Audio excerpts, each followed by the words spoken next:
The suitcase. Positioning, potential escape aid, or red herring. An investigative examination of placement logic, functional purpose, and interpretation.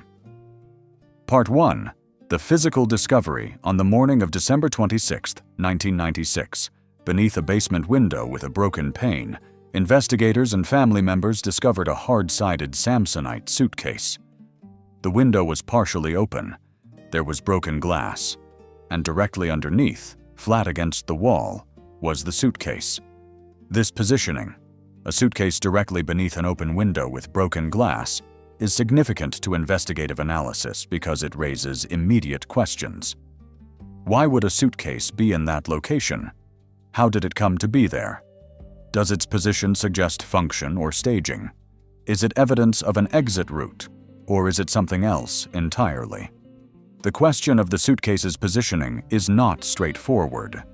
Like many aspects of this case, it admits multiple interpretations. Some see in it evidence of escape preparation, means by which an intruder might have facilitated exit from the basement. Others see in it an inconsistency in a staged scene, an object placed to support a particular narrative, but placed inconsistently with how such a scene might actually function. Still others see in it simply a suitcase that belonged in that location, or that was moved there without particularly significant meaning. Understanding what the suitcase tells us, or might tell us, requires examining the details of its discovery, its contents, its history in the household, and the various accounts of its movement. Part 2. John's account of discovery.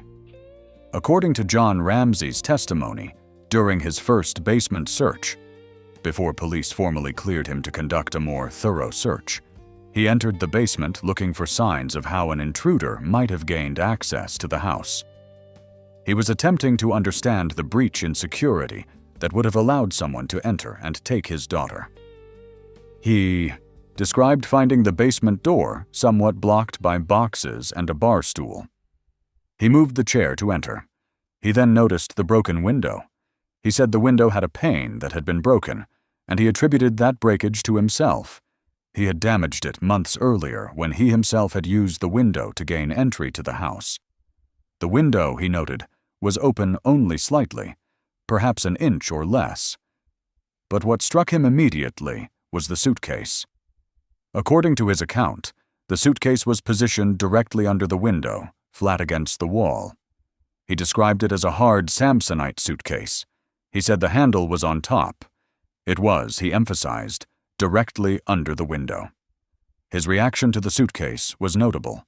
He said it kind of jumped out at me. It seemed unusual to him. He could explain the broken window. He had broken it himself. He could explain why it might be open. The basement could get hot in winter, and the window was often left open for ventilation. But the suitcase did not fit his understanding of the basement's normal state. It seemed out of place. John said he was 99.9% certain he would not have placed the suitcase in that location. He remembered taking it downstairs to the landing area, but he was emphatic that he would not have moved it all the way back to the wall, beneath the window. Part 3. The suitcase's origins and storage. John explained that the suitcase did not belong to the family. It appeared to have belonged to his ex-wife, Cindy Johnson. His older son, John Andrew, had brought it to the house from college at some point. The children had unpacked from it, and it had remained in the household afterward.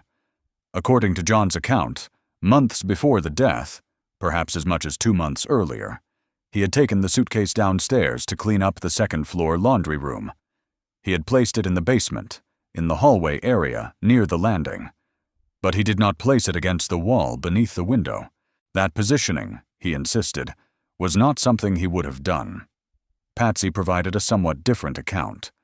When shown the photograph of the suitcase, she indicated that it wasn't one of the suitcases the family normally used. They primarily used roller suitcases. This suitcase, she said, belonged to John Andrew and had been brought from his college things. She confirmed that it was still in the house. She indicated that she thought the suitcase had been stored further back in the basement, near what she referred to as the cellar room, or the area by the hot water heater. She said that when she last recalled seeing it, it was in the area between the wine cellar and the bathroom, further back than where it was photographed.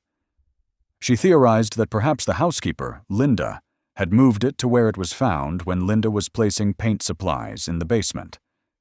She said it looked out of place in the location where it was photographed. Both parents, in their different ways, indicated that the suitcase's position beneath the window was not where it was normally stored, and was not a location where they would have deliberately placed it. Part 4. The functional interpretation. One investigative line of reasoning examines whether the suitcase served a functional purpose. Could it have been positioned beneath the window as a step or platform by which an intruder could facilitate escape from the basement? The window in question is ground level or slightly below ground level. The window well, the recessed area where the window sits, is lower than ground level.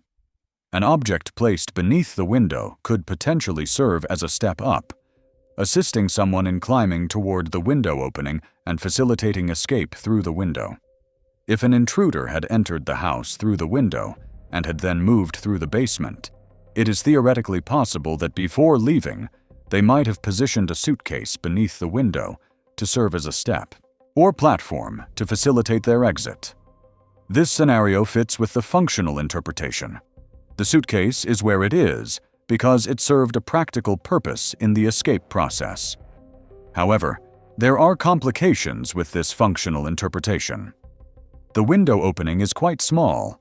It is one of 3 small windows across the window well. John described it as the little one in the middle. Even with a suitcase as a step, the opening would be limited. An adult climbing out would need to be relatively small or flexible. A large or tall person might struggle with the space. Additionally, if an intruder had used the suitcase as a step and then escaped through the window, the suitcase would presumably have remained beneath the window as described. But the presence of the suitcase would not necessarily require an intruder scenario. A family member could have placed it there as well. Part 5. The staging interpretation. An alternative investigative framework examines whether the suitcase represents staging, the deliberate placement of objects to create the appearance of a scenario that might not reflect what actually occurred. If someone within the family had sought to create the appearance of an intruder escape route, they might have deliberately positioned a suitcase beneath the window to suggest that an intruder had used it to facilitate escape. This would fit with a theory that the scene was being staged to appear as though an intruder had been present, when in fact, they had not. However, the staging interpretation encounters difficulties as well. If one were staging a scene to appear as though an intruder had escaped, placing a suitcase beneath the window seems like a somewhat obvious or clumsy staging choice. It is precisely the kind of detail that might strike an observer as oddly placed, which is, in fact, what happened when John noticed the suitcase and remarked on its unusual positioning. A more sophisticated staging might involve positioning the suitcase in a way that seems more naturally integrated into the scene, or not positioning it at all. The fact that the suitcase seemed out of place to John, that it jumped out at him, suggests that if it was intentionally placed, it was not placed with perfect understanding of how to create a seamless, staged scene. Part 6. The contents as evidence. What adds another layer of investigation to the suitcase question is the identification of its contents. Legal documents indicate that the suitcase contained a pillow sham, a duvet, and a Dr. Seuss book. These items reportedly belonged to the family, but were not normally stored in the suitcase. Most significantly, laboratory analysis indicated that fibers from the pillow sham and duvet were found on the shirt that JonBenet was wearing when her body was discovered in the wine cellar. This fiber evidence creates a connection between the contents of the suitcase and JonBenet's body. How would these fibers come to be on her? Clothing? Several scenarios are possible. One possibility is that JonBenet had direct contact with the suitcase or its contents before her death. If she had pulled items out of the suitcase, or if the suitcase had been open and she had come into contact with the bedding materials, fibers could have transferred to her clothing. This scenario would suggest that the suitcase was accessible and that JonBenet was aware of or interacted with it. Another possibility is that the fibers transferred to JonBenet's clothing in a post-mortem context, that after her death, her body came into contact with the bedding materials or the suitcase itself, transferring the fibers. This could have occurred if the body was placed in proximity to the suitcase, or if the suitcase was moved in relation to the body. A third possibility is that the fibers transferred through contact with someone who had touched both the suitcase and JonBenet. If a person had handled the suitcase and then handled JonBenet, fiber transfer would have been possible without JonBenet having direct contact with the suitcase. The fiber evidence does not definitively establish when the contact occurred or how the fibers came to be on her clothing, but it does establish that there was contact or connection between JonBenet and the contents of the suitcase. Part 7. The Placement Logistics. Examining the practical logistics of how the suitcase came to be positioned beneath the window raises investigative questions about timeline and intentionality. If the suitcase was normally stored in the landing area or in a location further back in the basement, as the parents indicated, then someone moved it to the position beneath the window where it was discovered. The question is, when, by whom, and for what purpose? John was emphatic that he did not move it to that location. He said he took it down to the landing area months before the death and left it there. When he discovered the suitcase beneath the window on the morning of December 26th, he indicated that its position was unusual and unexpected. Patsy indicated that she had thought the suitcase was stored further back, near the wine cellar area. She speculated that perhaps the housekeeper had moved it when placing paint supplies in the basement. Neither parent provided a clear explanation for how the suitcase came to be exactly where it was found. This gap in explanation creates an investigative opening. The suitcase's positioning is not fully accounted for by either parent's normal actions or recollections. Part 8. Fleet White's Observation. Another account comes from Fleet White, a close family friend who was present at the house on the morning of December 26th and participated in searches of the basement. According to legal documents, Fleet White observed the basement and noted the presence of the suitcase beneath the broken window. He also observed a broken shard of glass. However, Fleet White indicated that he did not remember whether the window was opened or closed when he observed it. Fleet's account is relatively brief and does not provide extensive detail about the suitcase's positioning or what he made of its presence. But his observation contributes to establishing that multiple people saw the suitcase beneath the window and recognized it as significant enough to note. Part 9. Timeline of Searches and Observations.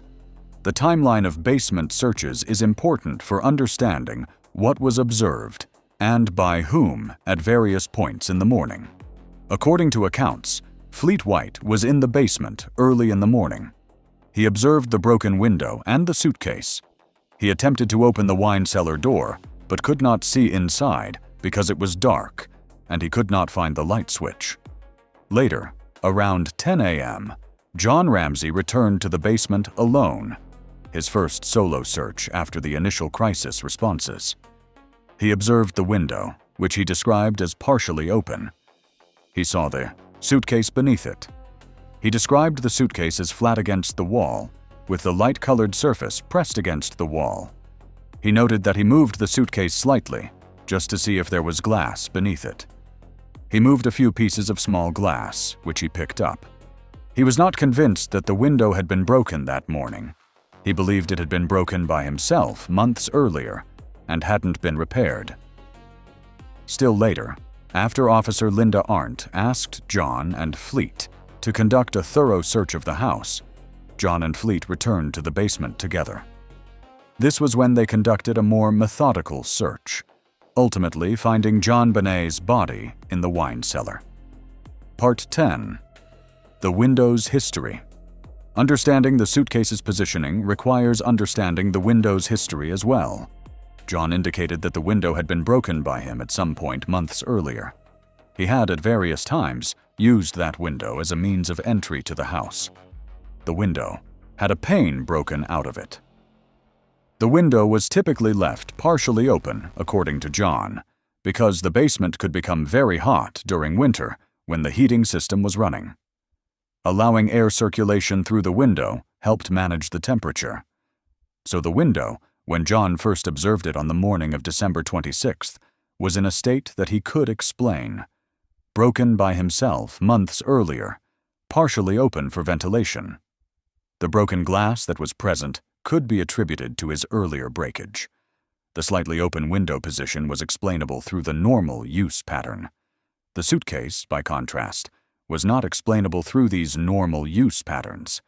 It was positioned in a way and in a location that was not consistent with how John remembered leaving it. Part 11. Window well disturbance. Beyond the suitcase itself, investigators noted other signs of disturbance in the window well area. Leaves and white styrofoam packing peanuts that had pooled in the window well appeared to have been cleared from, or brushed to either side of, the center window's sill. This disturbance pattern suggests that something had moved through the window well area. Whether this movement occurred on the night of December 25, 26, or at some other time could not be definitively established, but the pattern suggested recent activity in that space. Green foliage was found tucked under the movable grate over the window well, indicating that the grate had been opened and closed. Again, this suggested recent interaction with the window well area. These physical traces, the disturbed leaves and peanuts, the foliage under the grate, contributed to the investigative hypothesis that the window well area had been the site of entry or exit activity. The suitcase's positioning directly beneath the window became part of this broader pattern of window well disturbance. Part 12. The logistics of escape. From an investigative standpoint, the question becomes, if an intruder had entered through the window and then sought to exit, would the suitcase be positioned as it was? Using a suitcase as a step or platform makes sense as an escape aid, only if the suitcase is sturdy enough to support weight, positioned correctly to reach the window opening, and either already in place before entry or quickly moved into position before exit. An intruder who had already broken into the house would likely be motivated to exit quickly once inside. Would they take time to position a suitcase beneath the window to facilitate escape? Alternatively, the suitcase might have been positioned before entry as part of preparation to access the window. But this scenario requires the intruder to have planned the break-in with enough detail to pre-position escape aids before entering. This is possible, but adds a layer of preparation and sophistication to the intruder scenario. Part 13. The family scenario. Within a family scenario, the positioning of the suitcase becomes a different kind of question. If a family member sought to stage the appearance of an intruder, would they position the suitcase beneath the window? And if so, what would this positioning accomplish? Positioning a suitcase beneath a window could be intended to suggest that an intruder had used it to facilitate escape. It would provide a visual indicator that someone had been concerned with exit route preparation. It would potentially have fibers or debris that might be attributed to an intruder's passage. But again, the positioning seems somewhat obvious or clumsy as staging. An observer could look at it and think, "That's odd. Why is that suitcase right there under the window?" Which is precisely what John did. A more seamless staging might involve positioning the suitcase in a location that seems natural, or might involve not positioning it at all if it would seem out of place. Part 14. The question of timing. A critical investigative question concerns timing. When was the suitcase moved to the position beneath the window? If it was moved before the events of December 25, 26, then someone deliberately placed it there at some earlier point. This could indicate premeditation and planning, someone positioning an escape aid in advance. If it was moved during the night of December 25, 26, then the question becomes, at what point during that night? Was it moved before JonBenet's death, during the events that led to her death, after her death, as part of post-mortem scene management? If it was moved after the body was discovered, but before police arrived, then it might represent a conscious effort to create evidence of an exit route or escape preparation. The available evidence does not definitively establish when the suitcase was moved to the window position. Neither parent gave a clear account of moving it there. The timeline of who was in the basement at what times creates gaps and uncertainties. Part 15.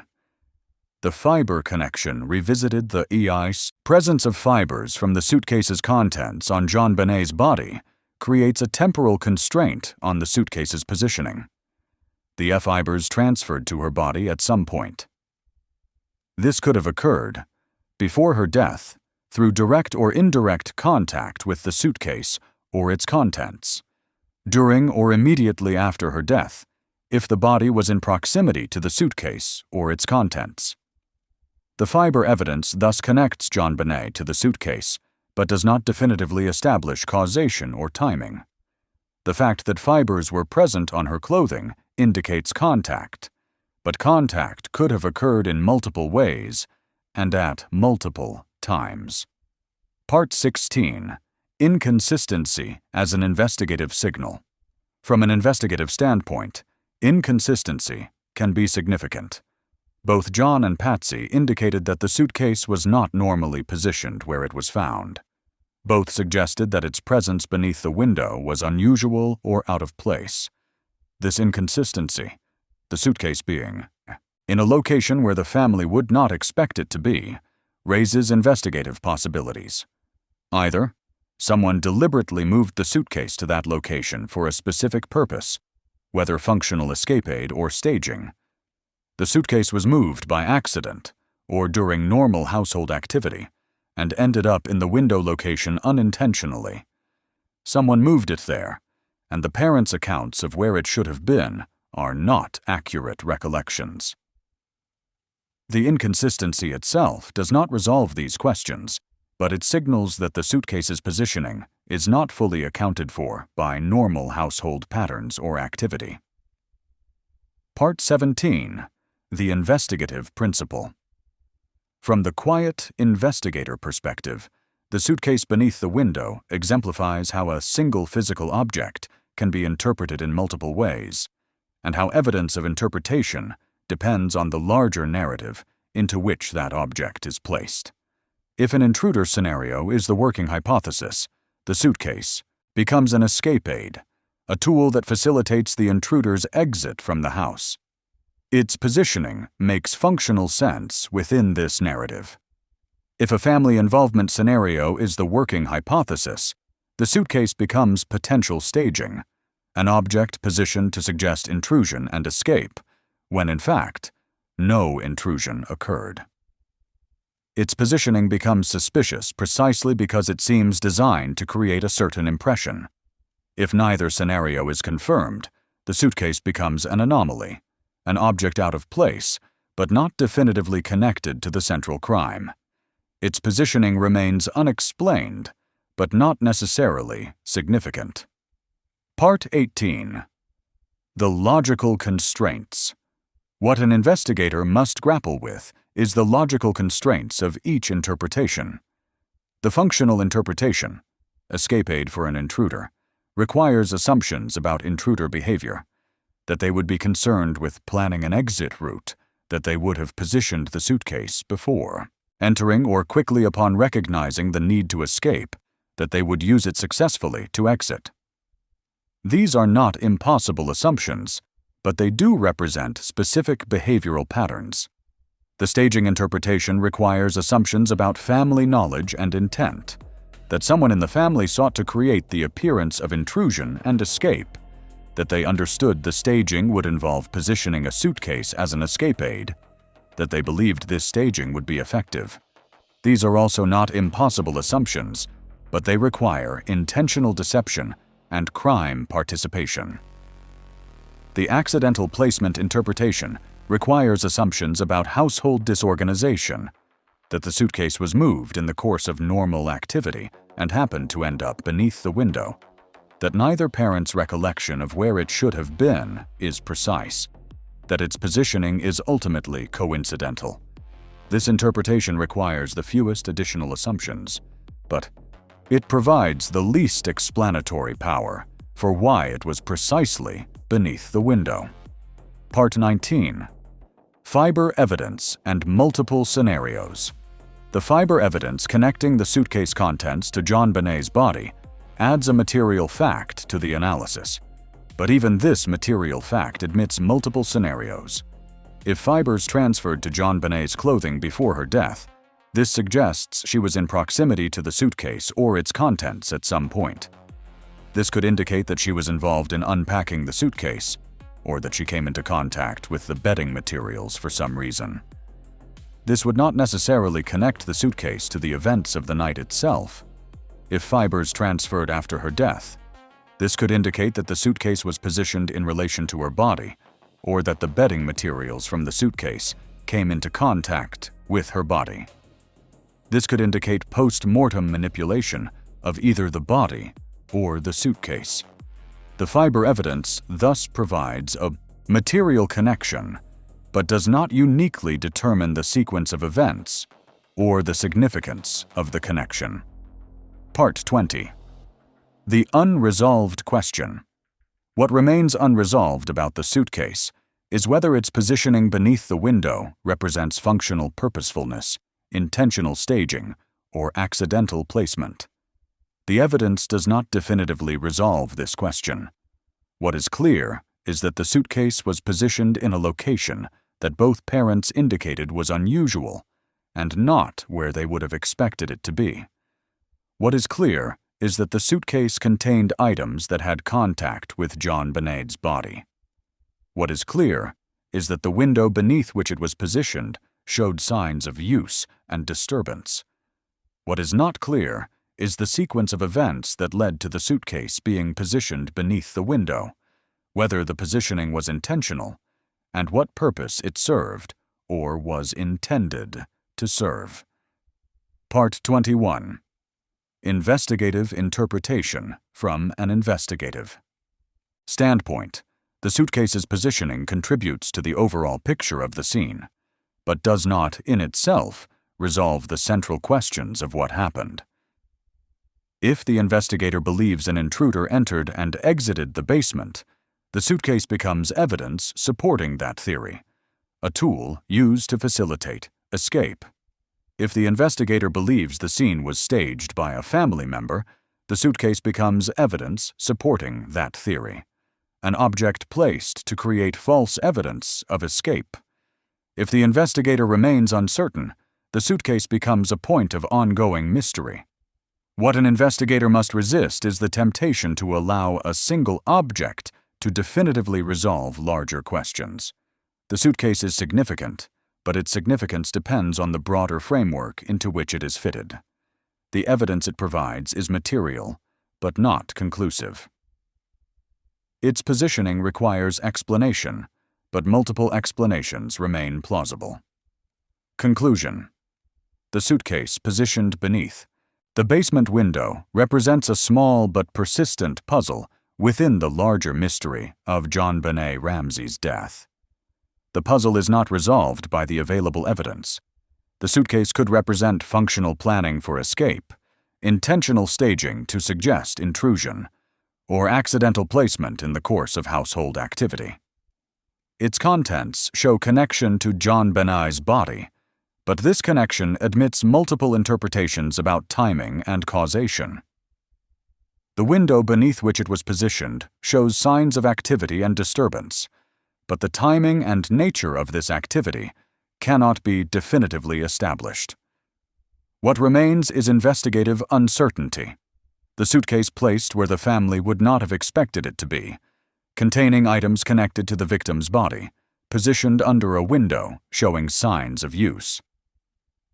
These facts are real and significant, but they do not resolve into a singular, definitive interpretation. They remain part of the complex, disputed landscape of evidence that characterizes this case. So I have a discrepancy here. I'm going to try to walk through it. I have a discrepancy. I'm going to try to walk through it. Been talking about the suitcase positioning and whether it was a help or, sort of like a red herring for the intruder. So the investigators find this hard Samsonite suitcase positioned directly under a broken basement window. John Ramsay says the location seems unusual. He didn't remember placing it there.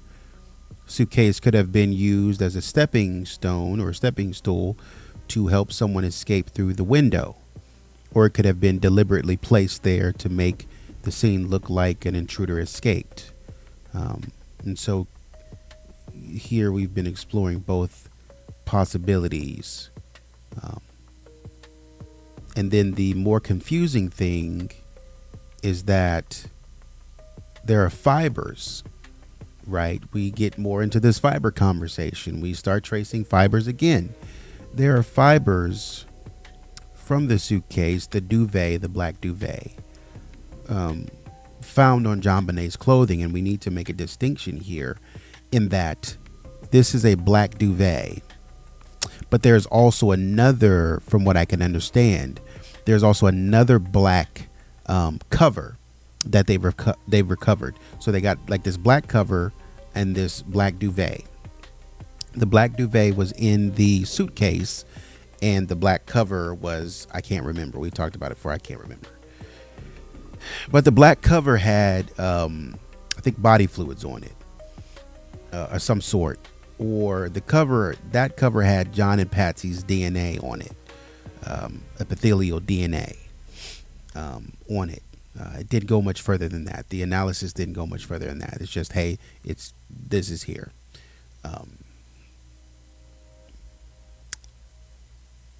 The duvet, though, is tough because the setup is this intruder may have tried to use the Samsonite suitcase as a transportation mechanism for JonBenet. JonBenet's 3'9" tall.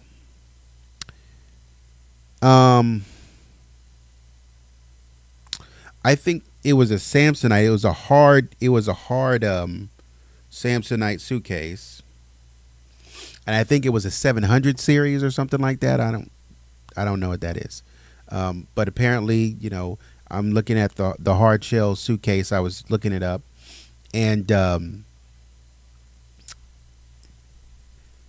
I think it was 11.7 inches in depth, something like that. And from what I was looking at is that somebody JonBenet's size, height, and weight, 45 pounds, probably would have sort of like a shoulder span, shoulder width of maybe 10 to 12 inches, which could then, if it would make it plausible, if she curled up, if she was unconscious, I think they were saying, and they tried to curl her up in the fetal position, she could have fit into the suitcase. And I think technically, we ran into some issues with the window, though, in that I think the window was like 32 by 18. I think 32 in height or something like that, 18 in width, something like that, whatever, where it would have made it difficult to get it through. what you would have had to do from what I was reading, and I can't remember all the details, but what you would have had to do is turn the suitcase on its side and then push it through, which I think that's plausible. You can turn it on its side, push it through, move it out of the way. It's going to be a tight fit, but as the intruder, you work up through and you move the grate out of the way. You get out and then you pull the suitcase out. It's 45-pound suitcase, but it's nothing you can't handle. It's not anything you can't handle. And you have your partner there as well. So one of you could move, one of you could give the other a leg up and get through the grate, open the top, get through the grate, open the little vent, get through the grate, and then pull JonBenet up in the suitcase and go on about your business. If you want it, you could poke holes in the side of the suitcase. You could try to work at that to create breathing holes and stuff like that. But I guess that plan was abandoned for whatever reason. Maybe it was just too hard to close the suitcase. Her shoulder width apart was, too close together. I have a problem, though, with this idea that, because we talked in another analysis that livor mortis had set in around like 5. With livor mortis, rigor mortis, subungual lividity, with this sort of subungual lividity, it doesn't seem as if she's been moved around a lot.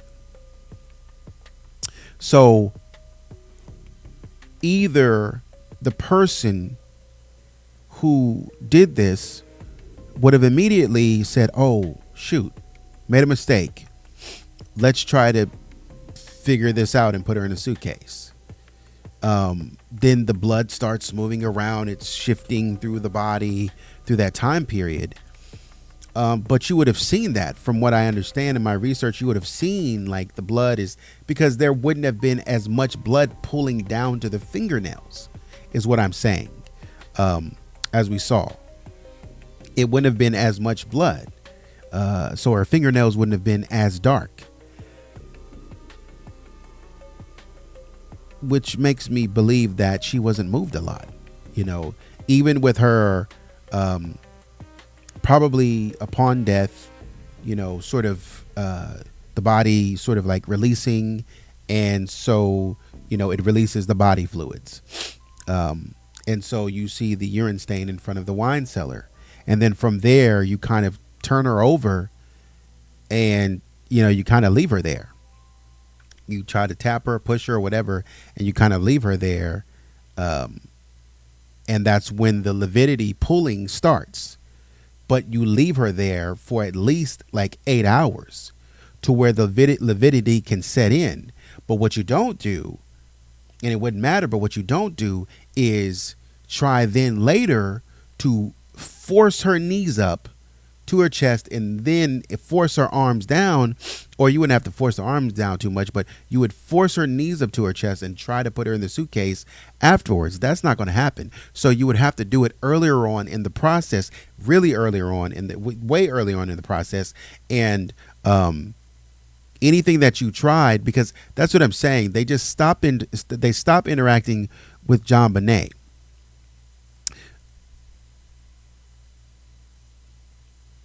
So if they were to kind of try to put her in a suitcase, my point is it would have had to been earlier.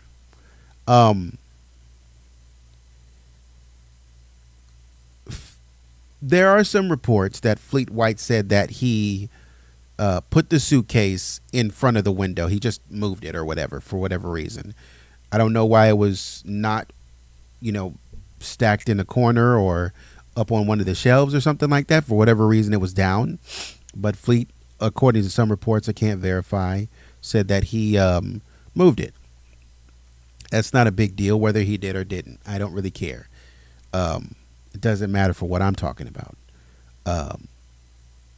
Both parents seem to suggest that the suitcase didn't belong under the window, usually stored elsewhere in the basement, making its position unusual.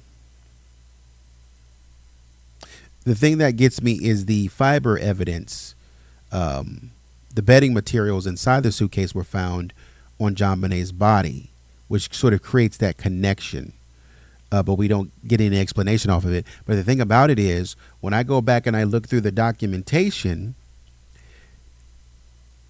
not only was it found on her body, but from what we can tell, and in the Wolf versus Ramsay decision, from that, it looks to suggest that it was only found on the fibers were only found from the duvet were only found on her shirt and nothing else. So it's like, if you would have legitimately attempted to put her in there, then that means you did something only with her shirt, whether it was a side or whether it was the front or whether it was the back. Because other than that, we don't see, fibers. It doesn't mention fibers on the pants, fibers anywhere else, fibers in her hair. It doesn't mention that, as if you made an honest attempt when she was more fluid in her motion before the lividity set in and the rigor mortis set in. You would have made an attempt. It doesn't seem that you did.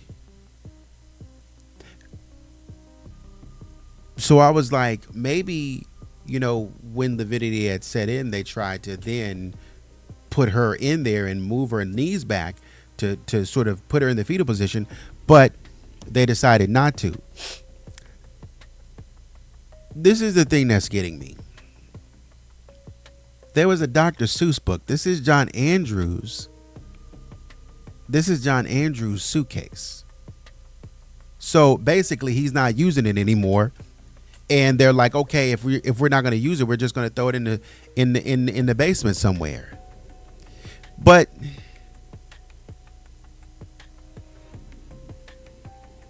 there's a small blanket, small duvet in there, and a Dr. Seuss book, and there's only fibers from that duvet on the shirt and nowhere else, from what I can tell.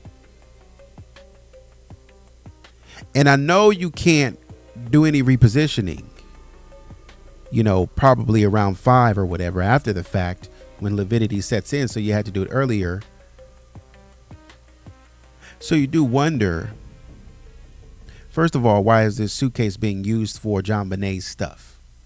Right? That's what it seems like. It seems like this suitcase is being used for JonBenet's stuff. Like, if I'm correct, this is JonBenet's it's a small blanket, right?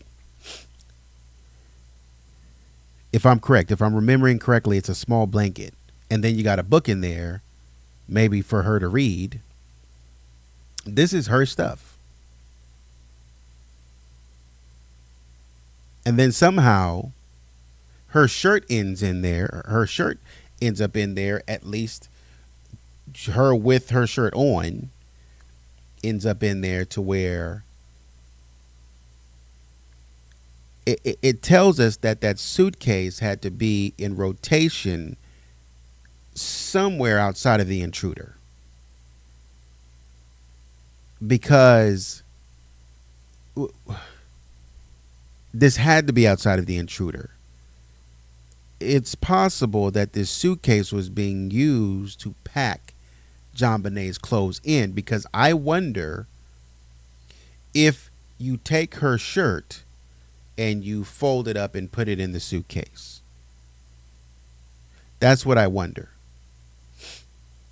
I wonder if this was going to be for JonBenet's trip to Disney, or it was going to be her suitcase for the trip to Disney. And so, of course, naturally, maybe her shirt is in there or some other reason, because otherwise it doesn't make sense for her shirt to be in contact with that, but nothing else to have been in contact with that. That's what's puzzling me. And it makes it difficult to go into the intruder theory, because the intruder would have had to be very physical to reposition JonBenet, to try to prepare her to get her in the suitcase. If she's unconscious, it's very easy. You put her in there, close the lid tight, kind of sit on it, and she should fit.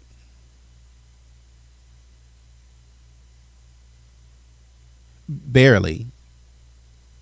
But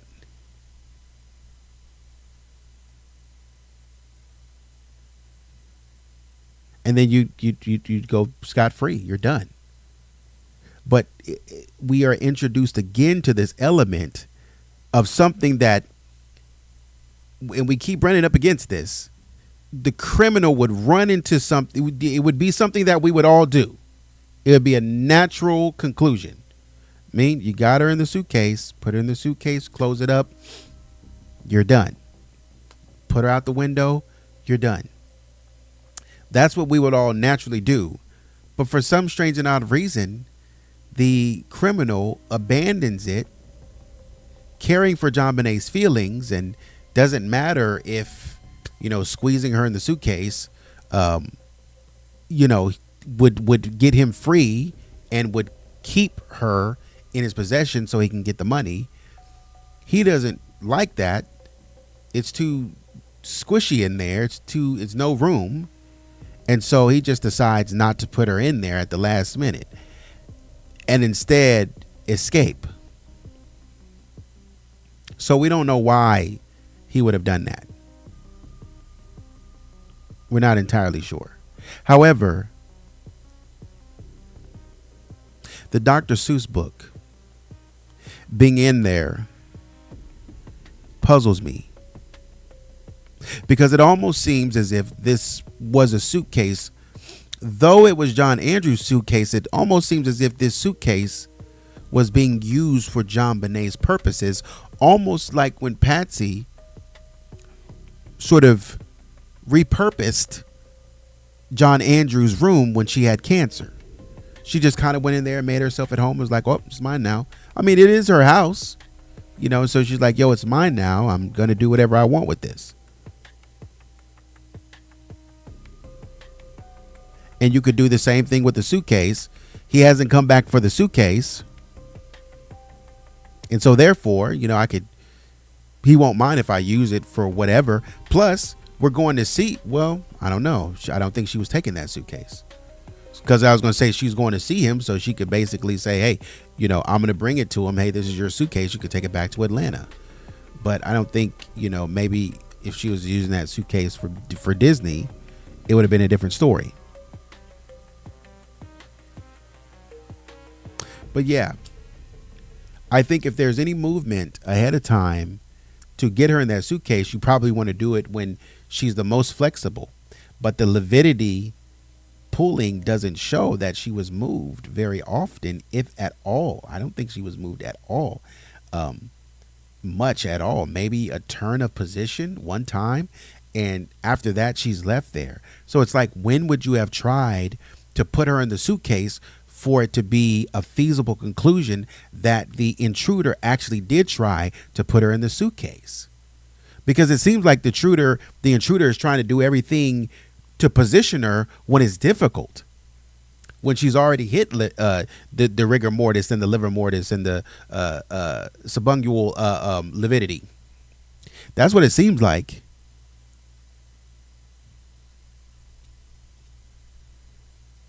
And it just seems, to be honest, it seems a little less plausible. And it just seems like she was just laying there on her side,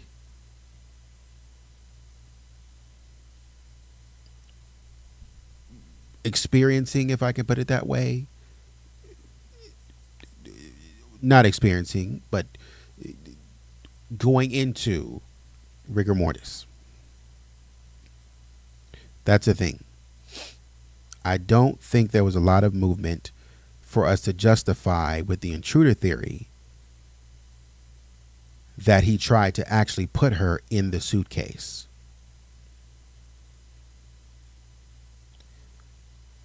Which means that it's possible that her shirt was off, or she was wearing a different shirt And that shirt alone came in contact with the duvet. That's where I'm at with it. But the point that I'm trying to make is that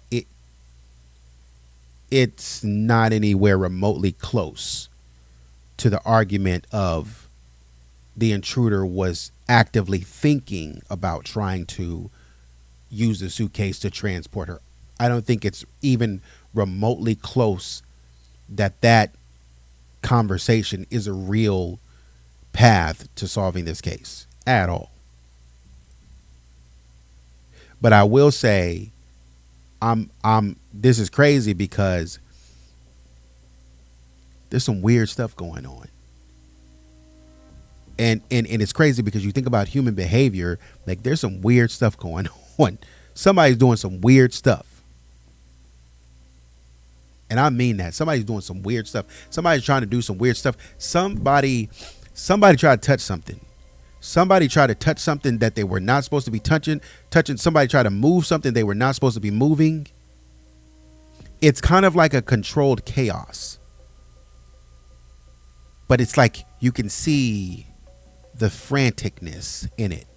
Like there's some sort of frantic behavior as you think about it, because it's like when say, for example, hopefully this will make sense. If somebody's late to the airport, when they come back, or if they say, "Oh my goodness, Sharon, I left, I forgot to feed my dog. Could you go over and feed my dog real quick?" If that person, they said, "I'm sorry, I left out in a rush. I just forgot to feed the dog. The key is under the doormat." And Sharon goes over there. Sharon might see, a bowl of unfinished cereal on top of the refrigerator. That's weird. Usually you expect it to be down on a kitchen table or a counter. Sharon might be walking through the house and see some other item that shouldn't be there. Maybe like let's just keep it simple. Let's just say comforters on top of the dryer. She might see magazines, the washer and dryer. She might see magazines. If she goes into the restroom, she might see magazines in the shower, like they fallen in the shower. And that might, it's weird.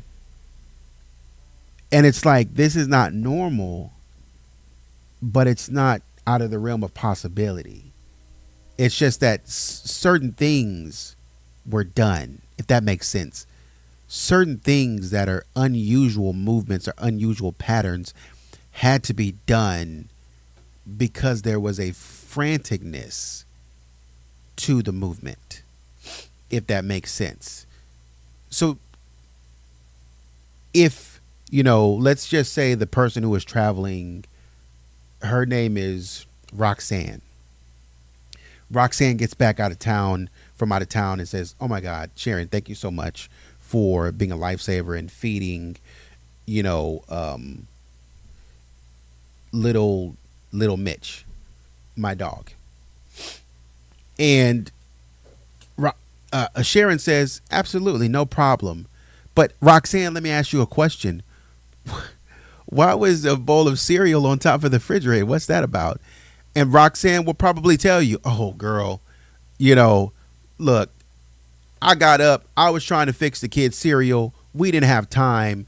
I fixed the bowl of cereal, and then I put it on. I was trying to feed little Johnny his cereal, but as I was trying to do it, my husband came up handing me, the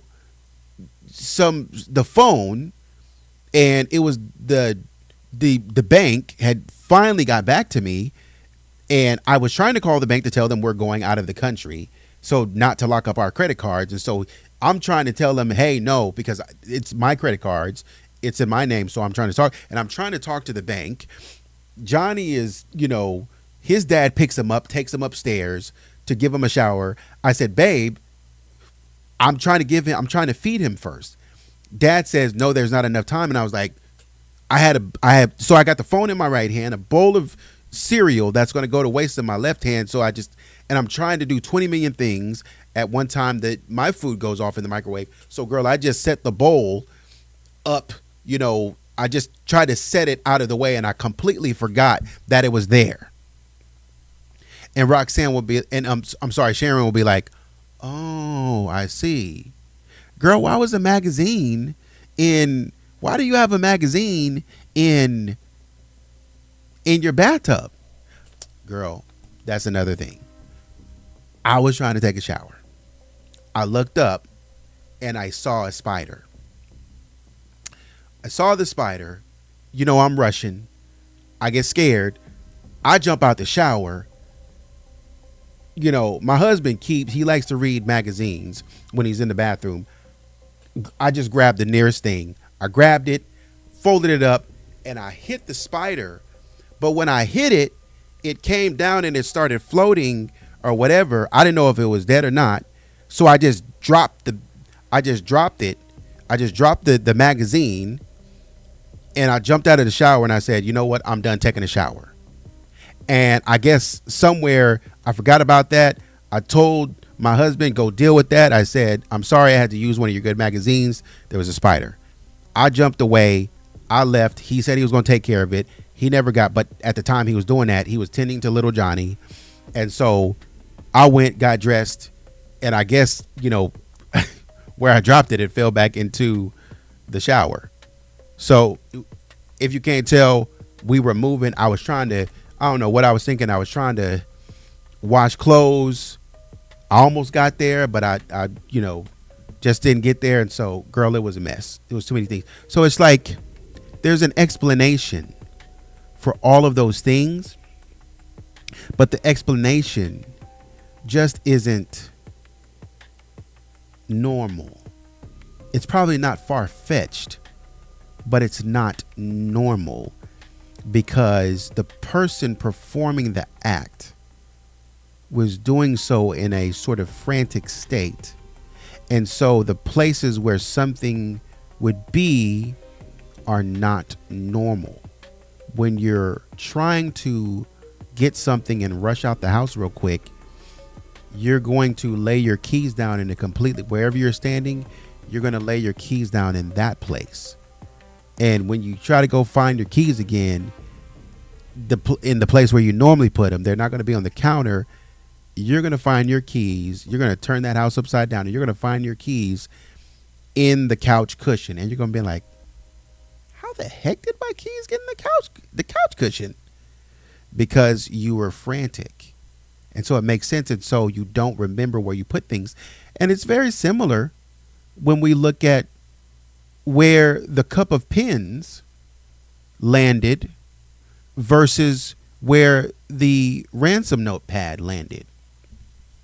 The ransom note pad was over on the catch-all sink when you first come in to, you first come through the garage, or you come down the spiral staircase. The ransom note pad was over there, I think, where it should have been. But the cup of pins was over there by the phone.